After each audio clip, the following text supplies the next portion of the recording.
The last 20 years, photography has been my life. I have spent every sleeping and waking minute thinking and working with photography. Photography has been my passion.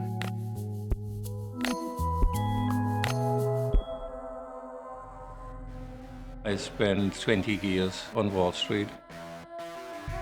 I started out in investment banking, and I would leave my house at 6:45 in the morning, and the first call would be the office in Tokyo, because it was evening for them. And when I was getting closer to the city, you called London, because it was lunchtime.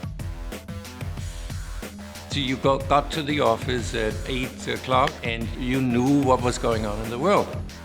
I was deeply, deeply immersed and engaged, and I loved it. And these were 16 hours a day, 6 days a week. I'd never looked at myself as retiring, but I always thought I wanted to do other things too. So photography for me was very interesting. I did, I think, 16 classes at ICP. I joined the Board of Trustees in 1997. I was on the board for 16 years.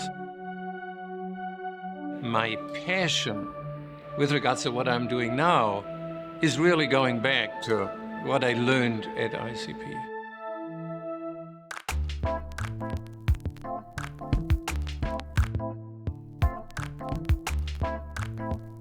There was no grand plan of collecting. It happened very gradually. I don't look at the precise moment in the perfect shot. I don't look at an individual picture. I look at a body of work. And then if I collect an artist, I really collect the artist in depth. So I have bodies of work. I am very much driven by series, tableaus, typologies, taxonomies. I look at it from investing in ideas and thoughts, not in money terms. And I never actually have sold an image. So I own the work, it's supporting the artist, and then you have it for longevity. If I wouldn't look at it from an investment, I think I would have collected in a different way. I would have collected different names and focused on different things. I don't look at myself only as a collector. It's a much broader thing.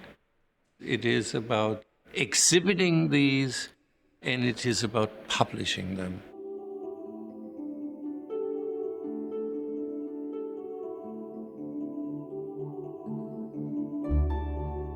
It is about understanding and learning and investigating certain themes and cultures.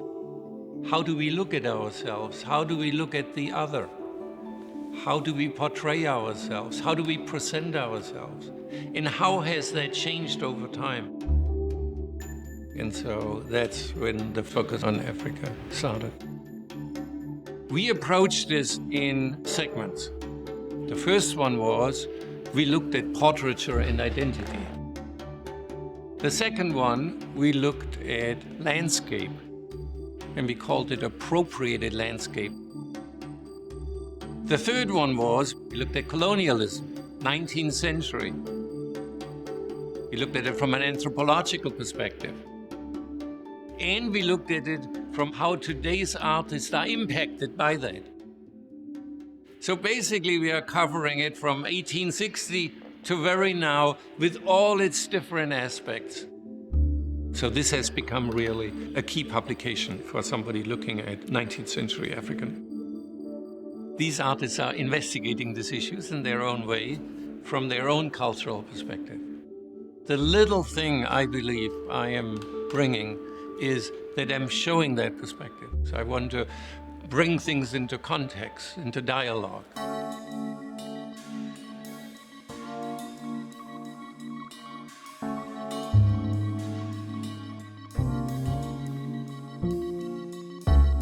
By traveling it to different locations, you reach different audiences.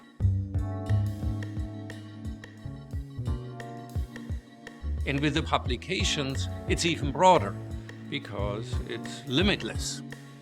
The idea is to give an artist a platform so that he can be seen widely and that he can be understood to create new ideas and new perspectives.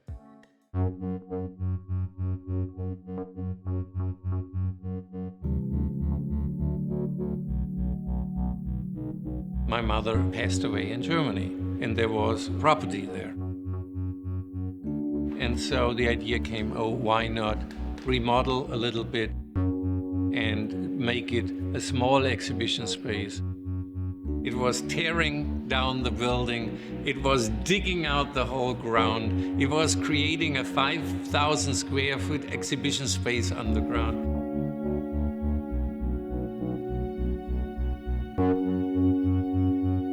So it's not like going into a museum today, but it's like you really go through a house which was a two-family house. I opened it to the public. A lot of visitors are coming.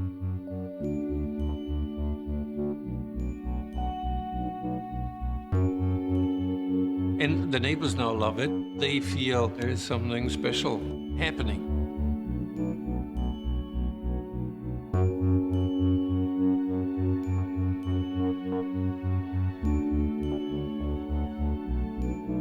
I have given, but I have received a lot too. And I have learned a lot. It has been a fascinating journey. It has been very special.